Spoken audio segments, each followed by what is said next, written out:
నమస్కారం. పోలీస్ వారు రాజకీయ నాయకుల యొక్క చొరవతోటో లేదా ఏదో ఒక వ్యవస్థ చొరవతోటో వారి యూనిఫామ్ని సంపాదించుకోరు. కష్టతరమైనటువంటి పరీక్షల్లో వారు ఉత్తీర్ణులై వారు ఆ అర్హతని సాధిస్తూ ఉంటారు. దేశంలో అదేవిధంగా రాష్ట్రంలో కూడా శాంతి భద్రతల్ని కాపాడవలసినటువంటి బాధ్యత వారి భుజాల మీద వేసుకునేటువంటి నాలుగవ సింహంగా పోలీసు వ్యవస్థని ప్రతి ఒక్కరూ కూడా గుర్తిస్తూ ఉంటారు. వారి ప్రాణాలని ఒడ్డి శాంతి భద్రతల్ని కాపాడటంలో వారు ఒక ప్రధానమైనటువంటి భూమికని పోషిస్తూ ఉంటారు.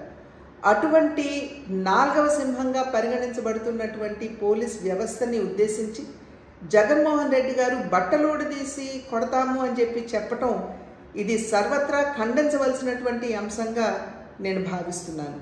ఈరోజు ఏదైతే రామగిరిలో జరిగిందో, రామగిరి సత్యసాయి జిల్లాలో ఉన్నటువంటి సందర్భంలో సత్యసాయి జిల్లా ఎస్పీ ఒక మహిళ అనేటువంటి విచక్షణ కూడా కోల్పోయి ఈ రకంగా వ్యాఖ్యానించడం అనేది ఇది సమంజసం కాదు అని చెప్పి జగన్మోహన్ రెడ్డి గారికి తెలియజేస్తున్నాం. ఈరోజు ఈ పోలీస్ వ్యవస్థలో దగ్గర 5,000 మహిళలు ఉన్నారు అనేటువంటి విషయాన్ని జగన్మోహన్ రెడ్డి గారు గుర్తించాలి.